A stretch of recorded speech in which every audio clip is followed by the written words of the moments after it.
A Semana Política. A Semana Política. Bruno Dias, André Pinotes Batista e Nuno de Carvalho debatem os principais temas da semana na perspectiva da região. À segunda-feira a partir das 5 da tarde, com repetição à terça-feira às 3 da tarde. A Semana Política. A Semana Política. Cá estamos então para mais uma Semana Política com Bruno Dias, deputado do PCP, André Pinotes Batista, deputado do PS e Nuno Carvalho, deputado do PSD, todos eleitos pelo Círculo Eleitoral de Setúbal. Vamos debater os principais assuntos da semana numa perspectiva da região. E temos em agenda dois temas para hoje: a situação política na Madeira e as previsíveis implicações na política nacional. Também as eleições legislativas. Já se conhecem várias propostas de vários partidos, como a redução de impostos, o plano de emergência para o Serviço Nacional de Saúde, o fim das portagens nas SCUTs e também várias medidas relativas aos rendimentos dos mais velhos. São estes os temas que temos em agenda e já temos também connosco os três membros deste painel: André Pinotes Batista, Bruno Dias, Nuno Carvalho. Bom dia, ou melhor, boa tarde, bem-vindos. Vamos começar por esse primeiro tema que referi, a situação política na Madeira, e eu começava pelo Nuno Carvalho, por ser do PSD. Nuno Carvalho, como é que tem visto esta crise que se abriu de forma surpreendente e os seus desenvolvimentos, designadamente a renúncia e hoje mesmo já a demissão de Miguel Albuquerque do cargo de Presidente do Governo Regional e a forma como se perspectiva que seja ultrapassada esta queda do Governo através da recondução de um novo Governo dos partidos que têm a maioria na Assembleia Legislativa Regional? Nuno Carvalho. Boa tarde, Francisco Rito. Cumprimentar também os meus colegas de painel, Pinotes Batista, Bruno Dias e naturalmente os ouvintes. Bom, a situação da Madeira tem contornos que de facto nos fazem lembrar em algumas circunstâncias aquilo que recentemente se passou a nível nacional e, portanto, naturalmente que eu acho que aqui há um princípio de coerência que se devia manter, em que quem defendeu que António Costa não tinha condições para continuar no governo, sendo que essa vontade partiu de primeiro do próprio António Costa, ninguém pediu a demissão dele, foi o próprio que a apresentou. Naturalmente também não podia defender que Miguel Albuquerque continuasse à frente do governo regional da Madeira.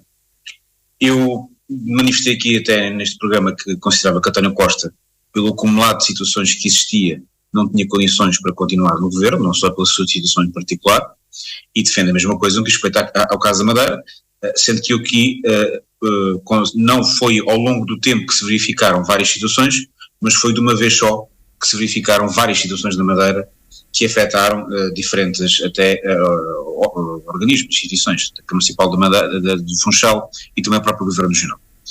Lamento que Miguel Albuquerque tenha demorado a tomar esta decisão e as circunstâncias em que tomou. Eu creio que o próprio Luís Montenegro e a esmagadora maioria dos dirigentes do PSD gostariam que esta reação tivesse sido mais célere. Não havia como o PSD, naturalmente, a nível nacional, não havia como o PSD, nem diga-se passagem nível regional com alguma rapidez, não havia forma em que se pudesse fazer com que o Presidente do Governo Regional da Madeira apresentasse a sua demissão, mas acho que era isso que o próprio devia ter feito antes de ter sido colocado o cenário de uma eventual viabilização de uma moção de censura. E, portanto, nesse aspecto também não muda a opinião, da mesma forma que há uma nota negativa para António Costa, há uma nota negativa também para Miguel Albuquerque, como é mais do que óbvio. Em termos daquilo que são as consequências que atualmente ocorrem, dar nota do seguinte: primeiro, do contexto do Presidente da República e segundo, o contexto de eventuais eleições antecipadas. O contexto do Presidente da República é um contexto complicado porque, uma vez tomada uma má decisão, o Sr. Presidente da República acha que deve ser coerente com a sua má decisão. E quando eu falo de má decisão estou-me a referir ao quê?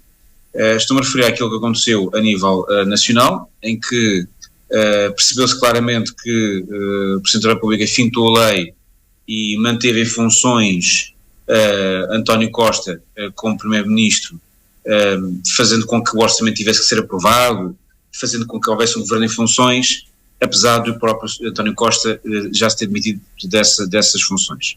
E aqui, de facto, o refrescamento das instituições é fundamental para que elas funcionem bem e deem uma boa imagem e uma imagem credível aos portugueses. Não basta ter um orçamento aprovado para que uma instituição como o Governo Regional ou como o Governo da República tenham uma imagem de credibilidade. É preciso que as pessoas que estão à frente também transmitam essa imagem de credibilidade. E aqui não é por culpa de António Costa, nem é por culpa de Miguel Albuquerque, que neste momento que estarão provavelmente no caso da Madeira e efetivamente no caso do continente com governos provisórios, é sim por culpa daquilo que foi a definição de Marcelo Rebelo de Sousa, que acha que é assim que as coisas têm que ser feitas. Sendo certo que na Madeira há sempre um período de 6 meses até que haja novas eleições. Mas uma coisa é saber que nós vamos ter novas eleições e uma coisa é definir esse cenário à cabeça com a maior clareza possível.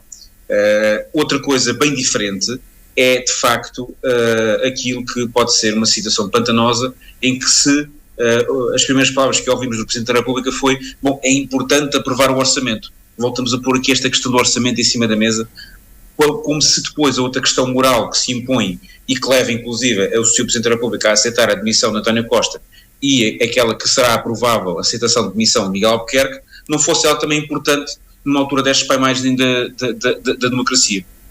Portanto, aqui claramente o Sr. Presidente da República, que gosta muito, ou quis muito falar de estabilidade, quando foi o primeiro legislatura da Geringonça, e que falava que era fundamental assegurar a estabilidade, é o mesmo Presidente da República que fez com que convocou eleições nos Açores, convocou eleições legislativas e arrisca-se a convocar eleições para a Madeira, regionais para a Madeira. Ou seja, 3 eleições num único ano, por força daquilo que são as decisões do Sr. Presidente da República.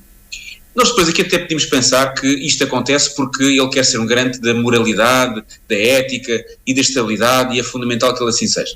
O Sr. Presidente da República neste momento não é o garante, em termos de imagem, em termos da sua própria imagem de Presidente da República, da moralidade e da ética. Como nós bem sabemos, ele próprio está envolvido em inúmeros casos. Se calhar, se o Parlamento tivesse a funcionar, arriscaria-se a ele próprio ser fiscalizado e provavelmente não, eu digo mesmo, deveria, efetivamente, ser fiscalizado pelo Ministério Público, não pela entrega dos documentos como ele fez, mas sim por iniciativa do Ministério Público, porque há claros envolvimentos sobre o caso das gêmeas que levam a duvidar sobre aquilo que foi o envolvimento do Sr. Presidente da República.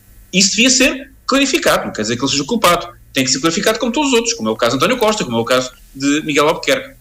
E isto é um problema enorme que nós temos na nossa democracia, porque temos a maior parte das instituições envolvidas com suspeitas e uma delas a atuar como se não fosse suspeita de nada e fosse o garante de ética e de moralidade, não garantido de ética e de moralidade, como se fosse o garante da estabilidade, não garantido de estabilidade, que é o Sr. Presidente da República. Indo aqui a uma outra parte, que é a seguinte: o cenário de eleições na Madeira. A isto coloca-se uma outra questão, que é a possibilidade de, e se eventualmente existirem eleições na Madeira, o próprio candidato do Partido Socialista poder vir ser constituído arguido. Isto leva-me a um ponto, que é poder vir a ser constituído arguido a propósito de algo que está a ser investigado, creio, há cerca de um ano. Ora, a rapidez da justiça é fundamental. Nós não podemos ter constantemente as pessoas colocadas no papel de arguidos, como se, naturalmente, eles têm que ser tratados como todos os portugueses, mas o facto de eles terem que deixar as funções que deixam, isso afeta todos os portugueses. Isto é uma questão de interesse nacional.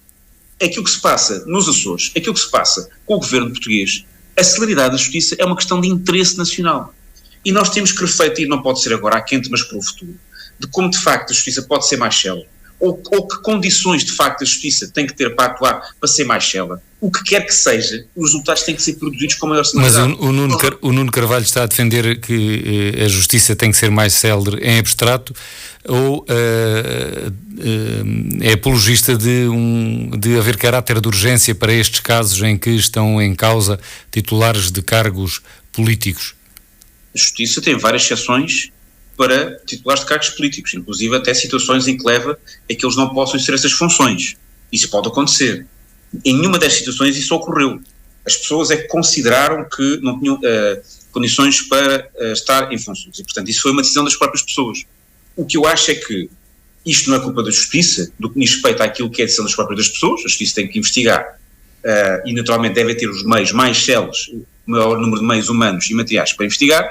Agora, eu acho é que efetivamente, quando se fala de determinado tipo de situações como estas, em que já existe um determinado caráter de excepcionalidade, até no próprio tratamento de Conselheiros de Estado, de Primeiros-Ministros, tem efetivamente que existir a possibilidade de dotação de meios, de rapidez e de urgência para este tipo de casos. Esses sim, eu acho que deve ocorrer. Não é para todos os políticos, mas para aqueles em que já existe um tratamento diferenciado. Esse tratamento diferenciado deve também permitir que exista uma celeridade a nível da Justiça. Porque, quer dizer, o último Primeiro-Ministro, já não era Primeiro-Ministro na altura, mas este Primeiro-Ministro que foi julgado, nós ainda agora vemos, não é, aquilo que está a acontecer a nível da morosidade da Justiça. E esse, acho que, por exemplo, devia ser também um dos casos atribuído a estes Primeiros-Ministros em que devia haver essa celeridade. E no caso, para terminar, porque não para terminar, quero, sim, Nuno, mais tempo, estava aqui a falar apenas do caso do Paulo Cafofo e de precisamente esta questão da celeridade e da rapidez da Justiça, que é fundamental. Mas dizer apenas isto, que o PSD, no que diz respeito a esta matéria, e o que me parece é que Luís Montenegro não transmitiu publicamente, e aí sim ele devia ter sido talvez mais veemente do ponto de vista público, parece-me ter sido bastante veemente do ponto de vista daquilo que foram as conversas que teve com Miguel Albuquerque, tendo transmitido precisamente a falta de condições que ele tinha para exercer essas funções. Esteve bem nesse papel de relação de presidente do PSD com o governo, com o presidente do Governo Regional da Madeira e também presidente do PSD Regional, esteve bem nesse papel direto com ele. O que me parece é que de facto isso não transpareceu cá para fora e que isso possa ter fragilizado ou ter dado a ideia de que parecia que Luís Montenegro estaria a apoiar Miguel Albuquerque. Nuno Carvalho, já vamos tentar, parece ter sido esse o caso. Já vamos tentar perceber que implicações é que isto pode ter no plano nacional, onde se inscreve já essa abordagem que estava a começar a fazer. André Pinotes Batista, o Partido Socialista na Madeira queria eleições antecipadas e não a recondução de um governo.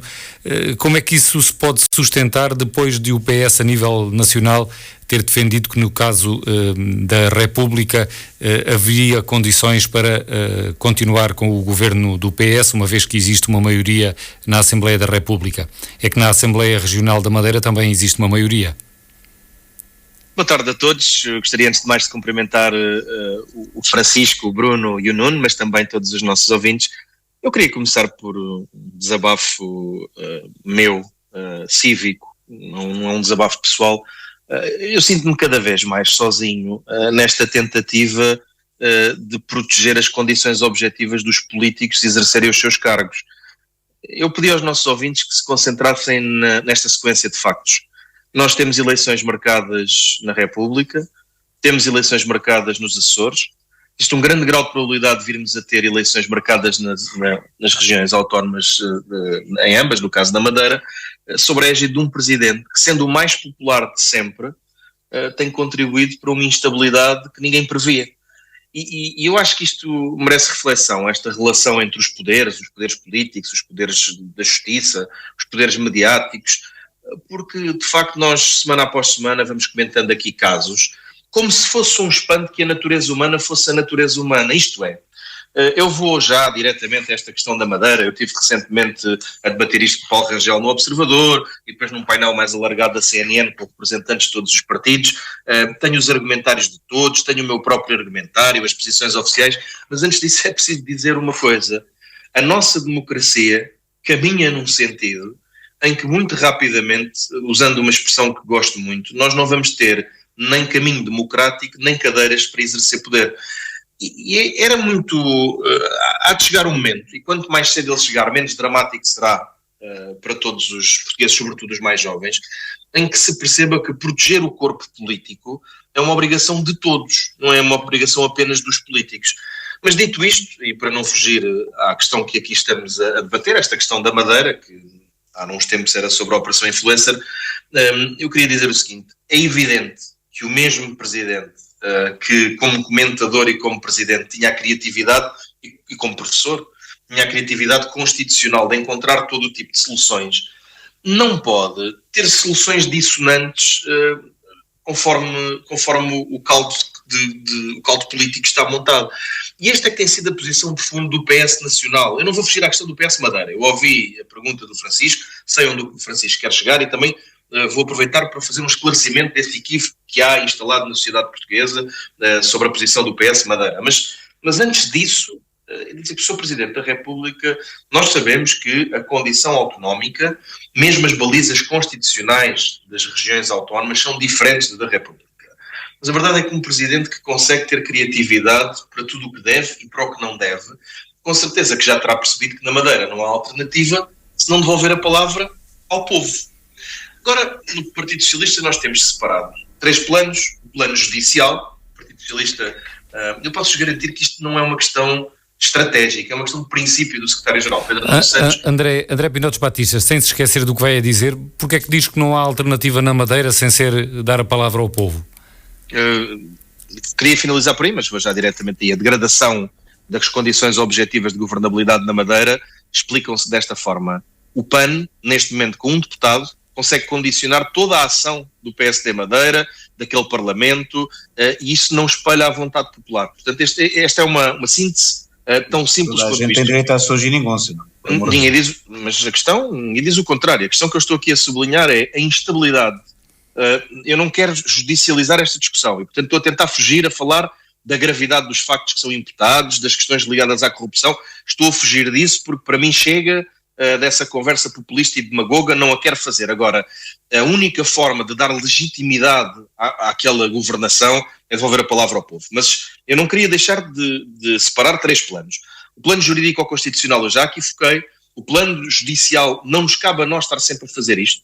Os tempos da justiça não se coadunam com os tempos da política e assassinam completamente os protagonistas políticos e matam muitas vezes a legitimidade democrática e nós só sabemos mais tarde de forma fundada ou não fundada, e depois há a questão política, que é no fundo a questão que o Francisco me estava a colocar. E a questão política é muito simples. O PS, o que disse pela voz de Carlos César, a quando da operação Influencer, não foi que o PS exigia coisa nenhuma, nem se agarrou a coisa nenhuma. O que Carlos César disse na altura foi: o Partido Socialista trouxe uma solução ao seu Presidente da República e está pronto a aplicá-la. Desambiguando, traduzindo, era Mário Centeno poder, suportado por uma maioria absoluta clara no Parlamento, ser Primeiro-Ministro deste país. Não é segredo para ninguém. Mas disse também Carlos César nessa declaração que toda a gente decide omitir que, se não fosse esse o entendimento do Presidente da República, o Partido Socialista também se prepararia. Portanto, não há nenhuma incoerência do Partido Socialista. Sabem porquê? Porque o Partido Socialista, de facto, perante uma opção diferente do seu Presidente da República, fez um congresso, mudou a sua liderança, aprovou novas listas, tem um novo programa, tem todo um ciclo feito, de facto fez o que Carlos César disse. Tinha uma solução para evitar as legislativas, não foi o entendimento do Presidente, o Partido Socialista preparou-se e está agora preparado para um novo ciclo, um novo impulso, uma nova forma de governar. Portanto, responde já a essa questão da incoerência, ela só existe se não quiserem ouvir tudo o que Carlos César disse, e se duvidarem do que eu estou a dizer, é a favor de irem revisitar as declarações feitas à saída da reunião com o Sr. Presidente da República, acompanhado na altura do Secretário-Geral Adjunto João Torres. Nota final sobre toda esta matéria. Eu tenho ouvido as coisas mais drúxulas. Paulo Rangel explicou-me que as questões constitucionais são diferentes. O problema não tem a ver com isso. O problema tem a ver que o PSD está muito embaraçado com 3 coisas.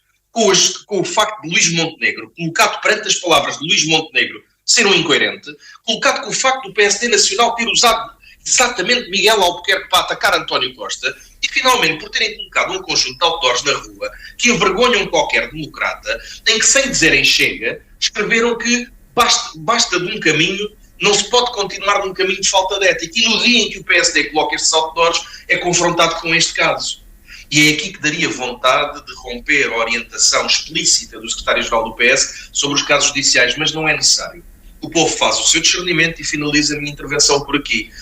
As pessoas tendem a negligenciar a capacidade de interpretação política do povo, mas o povo sabe fazê-lo de uma forma muito sábia e não precisa de tutorias, nem minhas, nem do Bruno, nem de ninguém. E as pessoas percebem muito bem o que é que está aqui em causa. Portanto, devolver a palavra ao povo é a melhor forma de legitimar a governação, seja onde for. O que nós, no Partido Socialista, não temos dúvidas é que o Presidente da República tem que ser coerente dentro da sua criatividade, que mais não seja os pensamentos que tinha há muito pouco tempo. E isto é que nós não temos dúvida alguma. De qualquer forma, parece que tudo se vai precipitando no sentido de ser mesmo uma dissolução que vá ocorrer, uma dilatada no tempo, que as balizas constitucionais assim o ditam. Agora, tenho para mim que nós podíamos não estar a ter atos eleitorais sucessivos se não fosse esta tendência do Sr. Presidente da República para ver concretizados cenários que ele imagina, em labirintos que ele próprio constrói e que se limita a ele próprio e à estabilidade. Os portugueses gostam de estabilidade e essa estabilidade está-lhes a ser tirada com falta de sentido de Estado. Bruno Dias, na sua opinião, qual seria a melhor solução para lidar com esta crise na Madeira? Eleições antecipadas também, como defende o PS? A solução é outra política.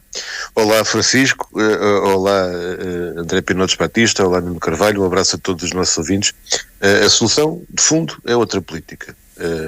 Para já vai ser preciso ter eleições e ter uma alternativa com um quadro institucional que permita resolver este impasse. Já no outro dia, aqui há tempos, dizíamos assim, este ano de 2024 vai estar carregado de eleições. Eleições para o Parlamento Europeu, eleições que foram desencadeadas para os Açores, eleições que vai ser preciso fazer para a Assembleia da República, para eleger os novos deputados por causa da demissão do Primeiro-Ministro. Entretanto aparece esta história da Madeira, né? E então eu creio que as pessoas que moram no Funchal, então só falta mesmo ter eleições para Presidente da República. Se calhar alguns queriam, mas é só o que falta, porque é Parlamento Europeu, é a Assembleia da República, o que está à vista. Está claro que já não se coloca apenas até para a Assembleia Regional da Madeira, até mesmo para a Câmara do Funchal. Vamos ver o que é que vai acontecer. E desconfio que até os sócios do Nacional da Madeira têm eleições este ano, portanto não falta nada, só os do Marítimo é que escapam.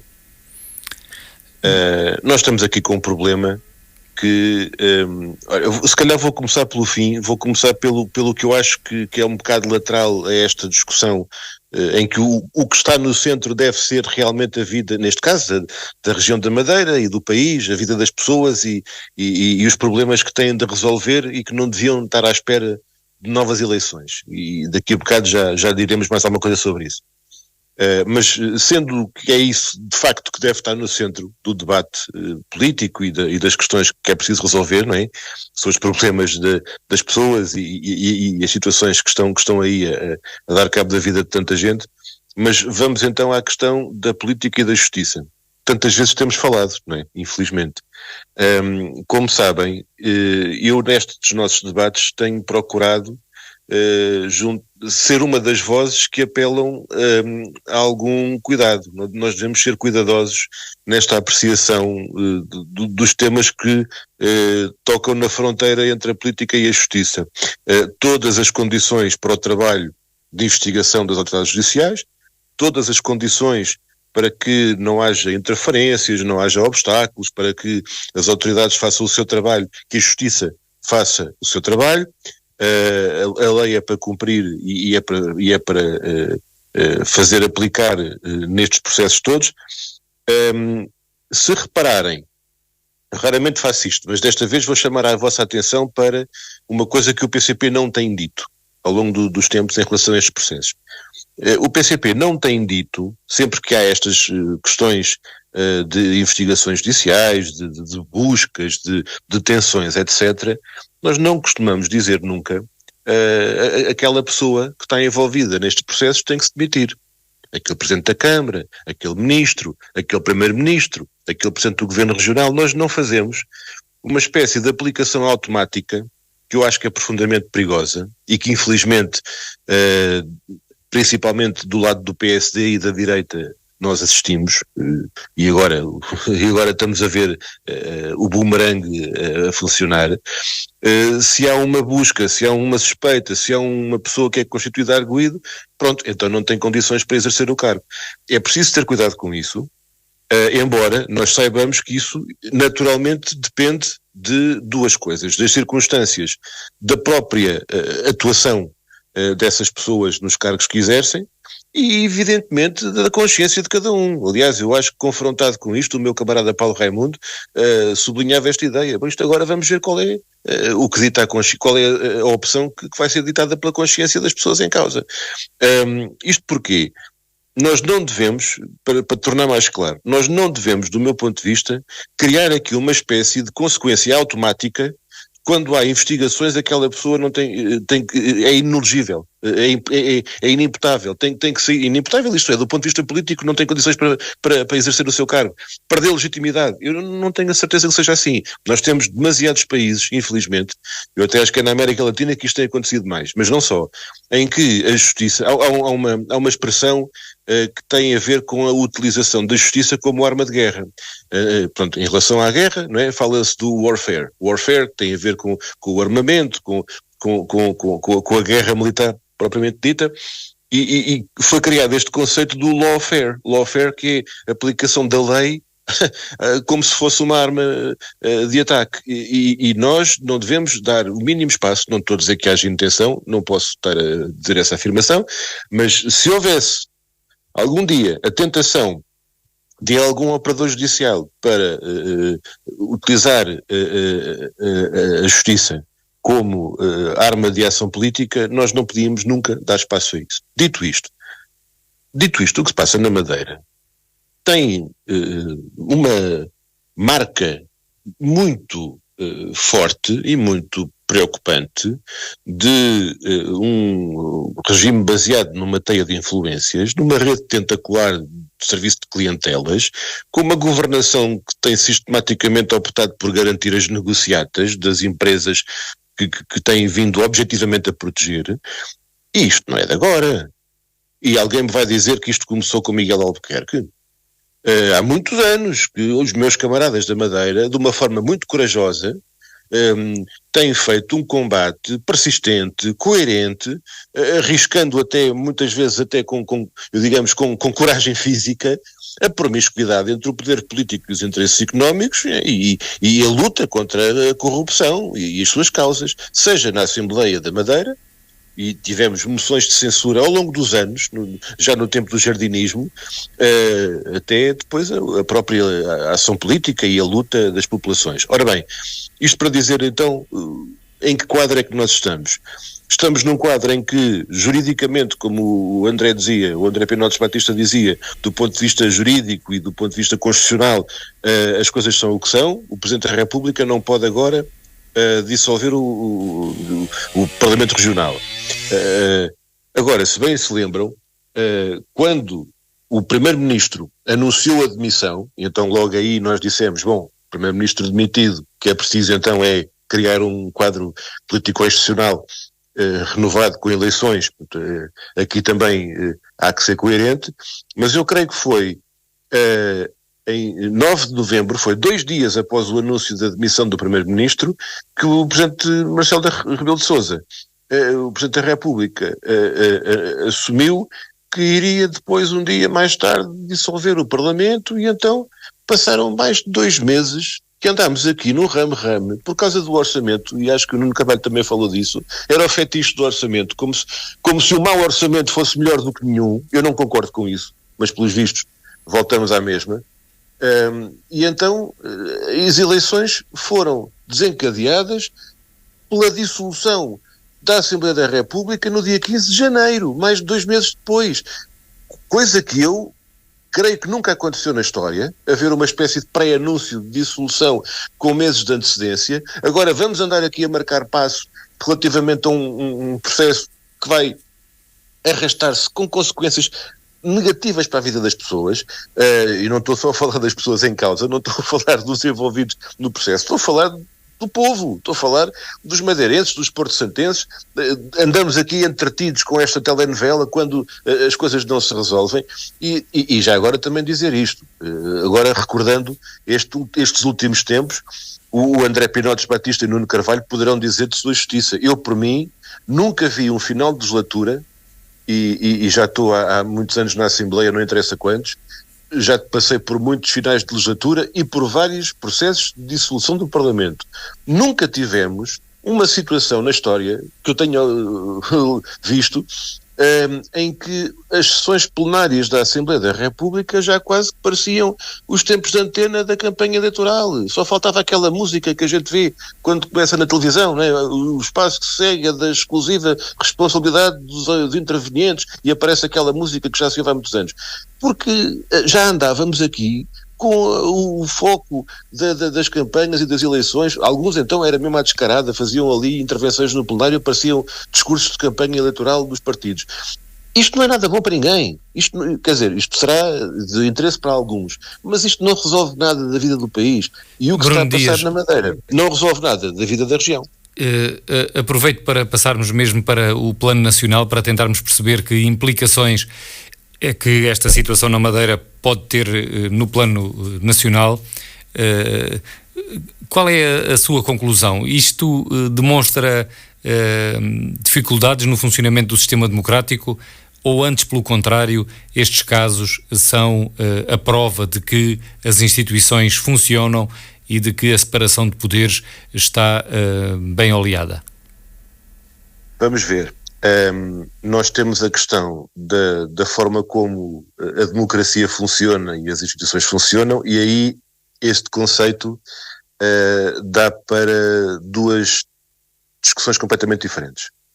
Uma tem a ver com a forma como está desenhado o nosso sistema constitucional, digamos assim.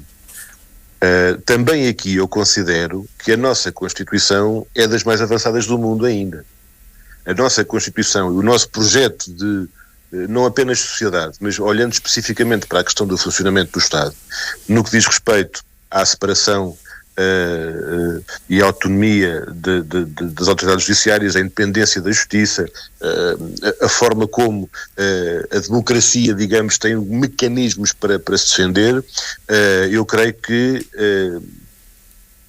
é uma frase que é muito clara e que demonstra bem o que eu penso em relação a isso.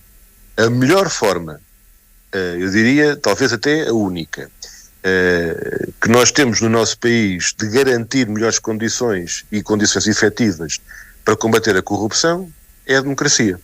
Isto é uma questão fundamental, porque há pessoas que têm dito nos últimos tempos que estes casos, estas investigações, estes processos, estas situações em que crimes de corrupção entram na agenda mediática e nas bocas do mundo, isto é um fator de degradação da democracia. Pode ser, mas então vejam lá o que é que querem, porque se pomos em causa a nossa democracia e a descartamos e a deixamos cair, então o que aí vem, mesmo em termos de corrupção, nem queiram saber. Então vamos olhar para a história, não é para o que vinha nos jornais, que passavam pela censura, não é no que vinham nos jornais da RTP do tempo do regime fascista, ou da emissora nacional. Aí não havia notícias nenhumas de corrupção, mas o que se passava na corrupção a nível nacional e na criminalidade nas altas esferas, então os historiadores podem ter uma história para contar, não é? E então aí levantamos essa questão, que é, vamos à questão do funcionamento, vamos à questão da aplicação de todos estes princípios. E então aqui isto tudo demonstra o quê para mim? Estes casos, estes escândalos, estes processos, isto demonstra que o problema de fundo, a raiz de tudo isto, está nas opções políticas de uma atuação em que, em vez de ser o poder económico que está subordinado ao poder político democrático, conforme estabelece a Constituição da República, acho que é o artigo 80, salvo erro, então estamos aqui a ver uma coisa que é ao contrário. Então estamos a assistir a uma promiscuidade chocante entre o poder político e o poder económico. Estamos a assistir a um favorecimento dos grandes interesses em detrimento, em prejuízo do interesse público, do interesse nacional, da vida da população. E depois, em alguns casos, há situações em que há provas de violação da lei. Noutros casos, há um pano de fundo de uma política em que a opção constante parece, de facto, ser essa subordinação ao poder económico, aos grandes interesses. E isto é um perigo para a democracia, sim senhor. E exige não a ideia de generalizar e pôr aqui um manto de suspeição em geral, não é? Aquela coisa, desculpem a expressão do anda tudo a gamar, que isto serve, mais uma vez, aos inimigos da democracia e àqueles que querem aproveitar este ambiente, muitas das vezes até com ligações suspeitas às próprias práticas que dizem denunciar e que dizem protestar, e depois, na verdade, há um interesse por trás de tudo isto que nós temos que aí sim chamar a atenção. A vida do país não pode compadecer-se com esta prática de sujeitar ao poder dos grandes interesses. E depois, na parte da justiça, estamos a lidar com o resultado e com onde tudo isto vai desaguar. Ainda neste tema das implicações destes casos na democracia e na política nacional, Nuno Carvalho há pouco já começava a entrar por aqui, a falar designadamente da prestação de Luís Montenegro na reação ao que se soube da Madeira. Entretanto, temos visto já alguns partidos a cavalgarem claramente esta onda, designadamente o Chega, mas também o Bloco de Esquerda, dizendo alto e bom som que é uma vergonha o que se passa na Madeira, e quando estes casos têm sobretudo tido protagonistas dos dois maiores partidos, daqueles que geralmente são opção governativa, receia que isto possa por essa via também desgastar a democracia, pela via de desgastar alguns dos partidos ou os maiores partidos? É assim, nós claramente precisamos de reformas para que os pilares da democracia continuem a funcionar, a cumprir a sua função, que é a função de pilar de sustentação da democracia. Isso acontece em diferentes áreas e a justiça é uma delas. Depois, o facto de haver partidos com características mais extremistas, e o Bloco de Esquerda é um partido com características extremistas e populistas, o Chega também. A única diferença do Chega para o Bloco é que o Chega tem uma radicalização no discurso, coisa que o Bloco não tem tanto, mas também tem, e portanto este tipo de partidos assumirem estas posturas sempre que se vê fragilidades nos pilares da democracia, estão a fazer aquilo que sempre se propuseram a fazer. E aí, de facto, eu não acho estranho, é como o Francisco disse bem, estão a cavalgar. O outro aspecto é acharmos que nós não devemos mexer, não é? E aí eu acho que já mexer, enfim, naquilo que tem que ser alterado para fazer face àquilo que são os novos desafios da democracia. E as redes sociais, a pluralidade de órgãos de comunicação social a nível televisivo, com notícias 24 horas por dia, por aí fora, de facto, dão uma proliferação, um impacto muito maior dos casos que envolvem e que chocam a sociedade sob suspeita de corrupção. E aquilo que transparece, de facto, transparece de uma forma que tem um impacto muito maior.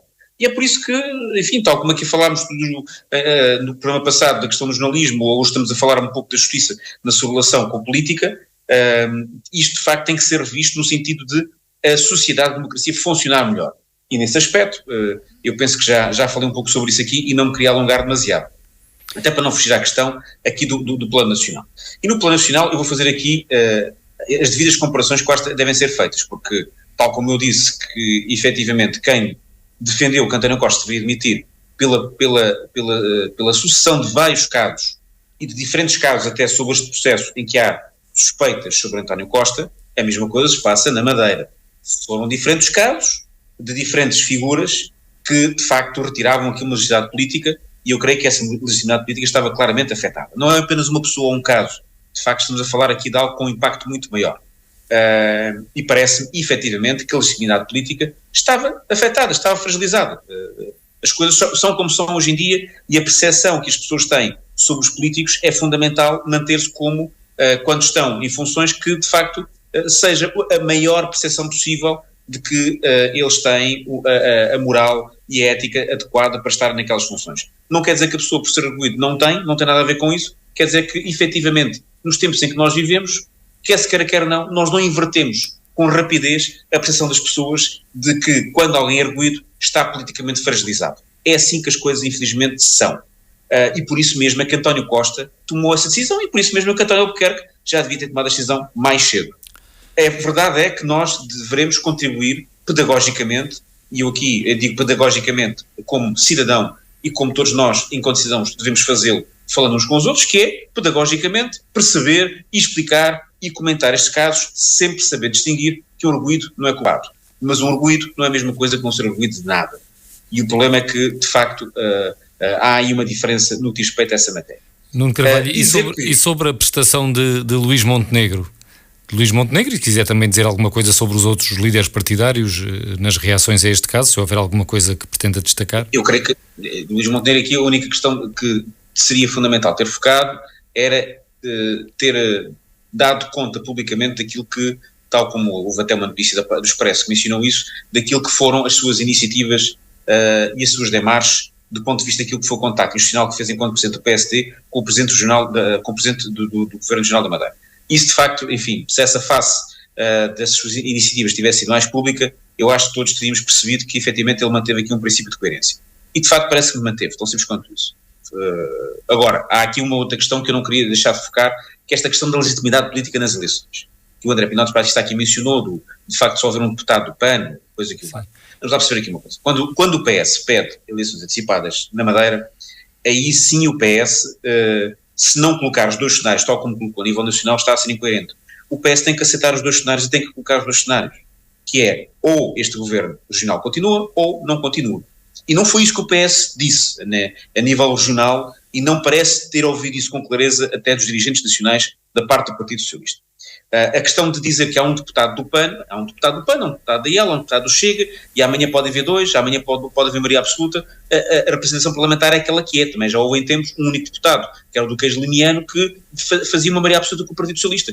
E as coisas são como são. É como o povo escolhe. E o povo escolhe que é dessa maneira, e é assim que o Parlamento se deve organizar enquanto estiver em funções. Não é por haver um deputado mais outros tantos que compõem uma maioria que nós podemos questionar a legitimidade política. Não é por aí, claramente, e eu acho que, de facto, eu creio que até se calhar não era isso que o André quis dizer, ele porventura poderá clarificar melhor. Já vamos ver precisamente se é isso. Eu só queria deixar esta nota. Sim, a ideia já ficou clara, mas agora só mais alguma nota de rodapé, então, para passarmos ao André Pinotes. Exatamente, é só mesmo esta. Eu acho que o Luís Montenegro esteve bem, volto a frisar esta matéria, e acho que o Partido Socialista deve colocar para o Governo Regional da Madeira a mesma situação que colocou a nível nacional, porque eu, de facto, lembro das palavras de Carlos César. Estamos prontos para qualquer cenário. Acho que foi assim que disse. Ou continuamos a governar com maioria, ou vamos a eleições antecipadas. Sim, ficou clara essa sua ideia, esse argumento. André Pinotes Batista, como é que vê, que implicações isto possa ter? Que implicações é que receia ou é que prevê que possa ter este caso da Madeira no plano nacional? E também, se quer responder ao que o Nuno Carvalho acabou de dizer. Não, só clarificar, porque eu acho que fui claro, mas não faz mal adicionar só uma coisa. O que eu dizia era da solidez da maioria que suportava o Governo da República, que era absoluta, o grupo parlamentar do Partido Socialista, e o Parlamento, não digo no seu todo, porque já aqui o Bruno Dias aludiu à degradação crescente que fomos assistindo, mas deixem-me ser franco, será mais responsabilidade de uns do que de outros, e eu não imputo isso ao PCP e não imputo isso a metade da bancada do PSD, que eu não consigo ser mais claro do que isto, uma outra metade contribuiu para essa degradação, mas o que eu estava a aludir era apenas ao facto de existir uma maioria absoluta, nem na região autónoma dos Açores, nem da Madeira, e se existir era apenas às condições objetivas, não tem a ver com ser um partido ou 3 partidos. Portanto, está feita essa clarificação, penso ter sido claro, mas assim, de certeza que é mais claro. Eu sobre esta questão das implicações que tem, não é este caso, é o avolumar de casos. A direita portuguesa cometeu um equívoco tremendo, que vai pagar, e infelizmente vamos pagar todos nós. Foi convencer-se que um caldo de cultura que existe no mundo inteiro, que tem sido mais pujante nos Estados Unidos, no Brasil, em certas partes da Europa, era em Portugal uma responsabilidade daqueles socialistas malandros. Os casos e os casinhos não foram um episódio dos governos de António Costa. Nós, infelizmente, temo que, se não houver uma inversão rápida da forma de fazer política em Portugal, que eu não estou a ver acontecer, vamos continuar no passa-culpas a degradar a democracia de um momento para o outro. Os socialistas não nascem por direito divino, nem por proclamação, mais sérios que os comunistas ou que os sociais-democratas ou que os centristas. São humanos. E como humanos que são, há de tudo. Há dos bons, há dos maus. Isso parece um lugar comum. O que eu estou a dizer não é verdade. Eu conheço jornalistas muito bons e conheço jornalistas maus. Eu conheço bons juízes e maus juízes. Eu conheço excelentes polícias e péssimos polícias. O que acontece é que no nosso processo, e de facto a nossa Constituição é das mais avançadas, como o Bruno disse, mas o nosso direito também é muito completo e muito garantístico. Mas isso tem uma consequência que depois vai decalcar na pergunta que o Francisco me fez. Para que o nosso sistema seja muito garantístico, ao contrário do que acontece, por exemplo, na Inglaterra, ou que acontece, por exemplo, no Reino Unido, para ser mais preciso, ou nos Estados Unidos. Nós aqui temos um sistema que é muito garantístico, mas que é lento, tem várias fases. E o que acontecia, o que era expectável, era que, à medida que estes balanços fossem acontecendo, das várias instâncias, das várias figuras jurídicas, o que é a abertura de um inquérito, o que é ser arguído, o que é ser pronunciado, o que é ser acusado, o que é ser condenado, e havendo uma sindicância, se as pessoas tinham ou não tinham condições para serem políticos ou para serem médicos, ou para serem empresários, ou para serem outra coisa qualquer, porque estes fenómenos de corrupção não são nem exclusivos nem particulares da classe política. O que é que aconteceu nos últimos 20 anos e com maior incidência nos últimos 4, 5 anos? A sindicância mediática que é feita pelas redes sociais, por toda esta projeção em que a informação circula a uma velocidade alucinante, leva a que a conclusão democrática das pessoas seja muito rapidamente estabelecida e não deixa que o nosso sistema jurídico ou constitucional funcione e que se apurem responsabilidades. E esta problemática eu não vejo discutida por ninguém, e é por isso que eu comecei o programa por dizer que me sinto isolado. Eu vou citar Pedro Passos Coelho, mas julgo estar a ser mais genuíno com as palavras do que ele foi na altura. A resposta que eu tenho vontade de dar à pergunta que o Francisco disse sobre quais são as consequências que existe neste ato eleitoral, a resposta que eu tenho para dar é que... Desculpa, até se podia citar Rui Rio, que até era mais... Não, mas eu até vou dizer uma coisa, que se lixem as eleições, citando Pedro Passos Coelho, com a diferença que eu não sei se ele o disse com o mesmo intuito que eu. Eu estou a dizer é que se lixem os resultados eleitorais e que se proteja a democracia, porque eu acho que as pessoas não estão a ver. O que aí vem é muito grande, é muito feio, vai ter consequências gravíssimas, e há uma coisa que é uma frase muito antiga, muito repetida, do Churchill, que se diz: a democracia pode ter muitos defeitos, mas ainda assim é o sistema menos imperfeito que se conhece. E as pessoas não estão a perceber uma coisa: alguém vai ter que os governar, e não tenham ilusões. Portugal está muito melhor do que estava há 50 anos, está muito melhor do que o que estava há 20, e estará sempre melhor em democracia do que noutro regime qualquer, nomeadamente em ditadura. E, portanto, aquilo que eu me atrevo a dizer é que o desfecho destas eleições legislativas, regionais dos Açores, regionais das Madeiras, são determinantes, evidentemente, são todas. As europeias muitas vezes também são e ninguém liga nenhuma, mas o que está aqui a ficar em causa é que o avolumar destes casos, que se dão em todos os partidos, ou há um sobressalto cívico, ou as pessoas adquirem uma nova paciência para a democracia, ou nós vamos todos ficar muito pior. Agora, semana após semana, nós falamos sobre estes temas. Hoje é a Madeira, no outro dia era a Operação Fomença, há de haver um dia que é numa Câmara Municipal, numa Junta de Freguesia, espero que nunca na Rádio Popular e muito menos na Semana Política, e depois de repente está tudo em causa. E se nós formos os 3 políticos mais sérios do planeta, que também não seremos, mas se formos, já ninguém acredita em nós, porque eles são todos iguais, porque eles vão lá para se amanharem, e à medida que isto vai acontecendo, sempre que eu proponho no Parlamento medidas, nem no meu partido, para ser claro, sempre que eu proponho medidas para se dar força ao corpo político, para se dignificar a força, sejam medidas que tenham a ver com as proteções, com os direitos, com os rendimentos, dizem-me sempre: tens razão, mas agora não é oportuno. E a novidade que eu tenho para dar é uma novidade que não tem nada de novo nem nada de bom. É que nunca vai ser oportuno enquanto nós estivermos a tentar responder ao populismo. E, portanto, a consequência nestas eleições é simples. O partido que tem menos ideias, que tem menos dignidade, que tem menos estrutura democrática, ganha a cada dia, e eu faço um esforço enorme por ignorar isto, mas quer dizer, as pessoas que nos estão a ouvir não podem pensar que somos loucos. São mesmo os adversários da democracia que estão a ganhar com isto. E eu não me resigno. E são os que têm também menos provas dadas, ainda terão que as dar, e por enquanto isso joga a favor deles. E as provas que já o Bruno Dias já disse isto, mas eu queria dizer também, e as provas que têm estão tudo menos um convite a seja o que for. Ainda tive esta discussão recentemente. Não sei se é por dizerem muitas vezes vergonha, que perderam a vergonha, mas se nós fôssemos judicializar isto tudo, o Chega de longe que não era o partido de si a melhor, muito pelo contrário. Temos apenas 1 minuto e pouco para Nuno Carvalho e Bruno Dias. Não sei se ainda querem dizer mais alguma coisa. Já não temos tempo para o segundo tema, mas ele vai manter-se atual, que tem a ver com as medidas propostas pelos vários partidos para as legislativas. A campanha ainda nem começou formalmente, temos ainda muito tempo. Nuno Carvalho quer dizer mais alguma coisa para concluir, e depois também o Bruno Dias, num minuto e pouco. Não, eu até acho que seja mais justo, se o rito permite, por distribuição de tempo, que seja o Bruno Dias a terminar sobre o tema. Já disse, tinha a dizer. Bruno Dias, mais alguma coisa sobre este tema, designadamente sobre a ameaça que parece cada vez crescer mais do populismo já nestas eleições? O que eu vou fazer agora parece que é uma habilidade ou um truque, mas não é. Eu, antes de começar este debate, tinha metido na ideia que não queria deixar de falar disto que vos vou contar. Estive hoje de manhã, às 7h30, às 7h30 da manhã, no Centro Sul da Baixa da Banheira. Estavam lá dezenas e dezenas de pessoas, algumas das quais desde as 8 horas da noite de ontem, desde a hora de jantar, para ter uma senha, para conseguir uma consulta. Não tem médico de família, tal como 80% das pessoas, não é, da Baixa da Banheira. Eu creio que nós não podemos deixar que as pessoas que têm a vida cada vez mais sacrificada olhem para estas situações e para estes problemas que estão a marcar a atualidade do país e a pensar que as suas vidas não contam para aqui. O Paulo Raimundo já esteve à porta do Centro de Saúde da Baixa da Banheira, e a Paula Santos, e eu, e vamos lá muitas vezes. Não estou a dizer que mais ninguém vai, estou a dizer que nós vamos. Já os médicos nos conhecem, já os utentes nos conhecem, e a Comissão de Utentes disse que desde que a maioria absoluta deixaram de atender os telefonemas lá no Ministério da Saúde, isto é um facto, foi a partir dali que houve uma mudança, depois houve outro ministro. Isto para dizer o quê? A vida das pessoas tem que contar. Isto não pode ser assim.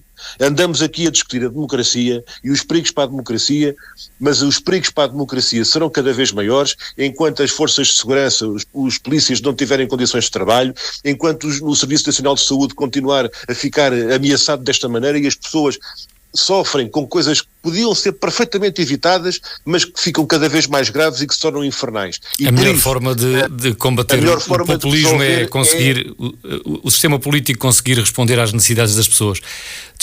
Desculpa talhar, Bruno. Temos que nos despedir. Bruno Dias, André Pinotes Batista e Nuno Carvalho voltam de hoje a 8 dias. O programa repete na terça-feira às 3 da tarde e fica disponível em podcast. Boa semana para todos. Cá estaremos na próxima segunda-feira às 17 horas. Uma boa tarde. Um abraço a todos. Um abraço a todos. A Semana Política. A Semana Política. Bruno Dias, André Pinotes Batista e Nuno de Carvalho debatem os principais temas da semana na perspectiva da região. À segunda-feira a partir das 5 da tarde, com repetição à terça-feira às 3 da tarde. A Semana Política. A Semana Política.